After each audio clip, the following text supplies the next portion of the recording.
में 7 मई को तीसरे चरण का मतदान होना है। मतदान से पहले सभी चुनावी पार्टियां अपने प्रत्याशी के समर्थन में पूरा जोर लगा रही हैं।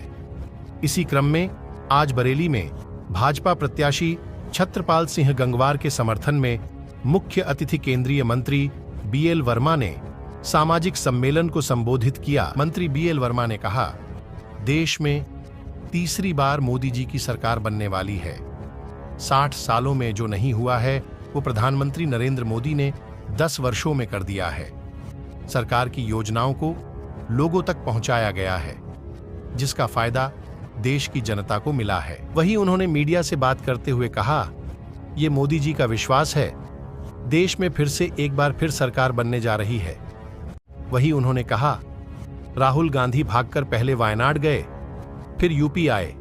अमेठी में स्मृति ईरानी के सामने टिकने की हिम्मत नहीं हुई है तो वह रायबरेली चले गए हैं, लेकिन यूपी में 80 सीट जीतने जा रही है। वहीं उन्होंने राहुल और अखिलेश की जोड़ी को फ्लॉप फिल्म बताया, जो पहले ही फ्लॉप हो चुकी है और अब इसे कोई देखने वाला नहीं है।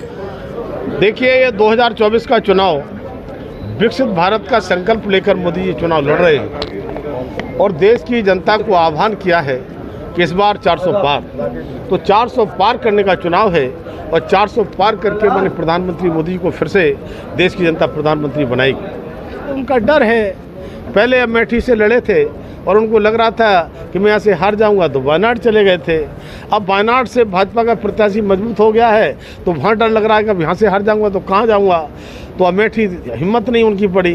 स्मृति ईरानी ने तो चैलेंज दिया था कि राहुल गांधी आओ मेरे सामने मोर्चा लो, लेकिन राहुल गांधी भाग, इतनी पुरानी सीट थी, तब वो रायबरेली जाके पहुँचे हैं। तो मुझे लगता है उत्तर प्रदेश में राहुल गांधी किसी सीट पर जाएंगे, उत्तर प्रदेश की जनता पूरी तरह से और भाजपा के कार्यकर्ता इस बार 80 में से 80 कमल खिलाने के लिए तैयार बैठे हैं। तो फिर से राहुल गांधी को हार देखने को मिलेगी। दोनों युवा 2017 में एक हुए थे। इन दोनों युवाओं ने 2 लड़कों की जोड़ी कमाल करेगी एक फिल्म बनाई थी, फिल्म फ्लॉप हो गई, बक्से में बंद कर दी। उसमें से वो जो फ्लॉप हो गई थी उसी फिल्म को फिर निकाल के ले आए, जो एक बार फ्लॉप हो चुकी है क्या चलेगी। तभी राहुल गांधी और अखिलेश की फिल्म पहले ही फ्लॉप हो चुकी है और मैंने कहा ना 80 में से 80 कमल खिलाने के लिए भाजपा के कार्यकर्ता और उत्तर प्रदेश की महान जनता बेताब है। देखिए, बदायूं मेरा गृह जनपद है और बदायूं गृह जनपद के बारे में बताऊंगा। 2019 में सपा बसपा के गठबंधन के बाद में भी समाजवादी पार्टी के प्रत्याशी धर्मेंद्र यादव को बदायूं की जनता ने हराकर वापस भेज दिया था। और अब जब 2024 का चुनाव आया तो समाजवादी पार्टी ने पहली सूची में धर्मेंद्र यादव का, जो पहले हार के गए थे, उनका ट्वीट कर दिया और 1 महीने तक जाकर बदायूं टटोल कर देखा और दिखाई पड़ा कि ये तो 2019 में जो हराया था उससे भी ज़्यादा वोटों से हराएंगे। तो पता चला कि धर्मेंद्र यादव मैदान छोड़कर भाग गए। तो हमारे अखिलेश यादव ने चाचा शिवपाल यादव को पुराना हिसाब था चुकता करने के लिए कहा, चाचा जाओ तुम लड़ो जाके।